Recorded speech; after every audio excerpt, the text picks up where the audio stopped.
Hi guys! So, may kwento ako sa inyo kasi ganyan lumabas kami. After namin magsimba, bumili kami ng pagkain namin. So, on our way home kanina, may nakita kami and grabe yung reaction ko sa loob ng sasakyan nung nakita ko yun.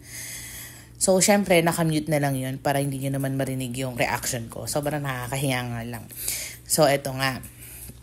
Kung nakikita nyo yung Vios na color gray na sasakyan na yon, nag-overtake yun sa amin kanina, diba? Before mag-start ng video, makikita nyo yun. So, eto na nga. And yun na. Nagtatry siyang mag-overtake actually dun sa truck na nasa harapan niya.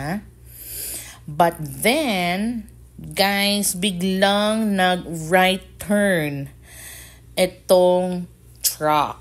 And munti ka nang maipit yung sasakyan na gray.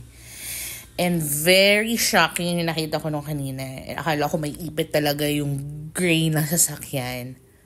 Ang haba naman kasi. Ayan na.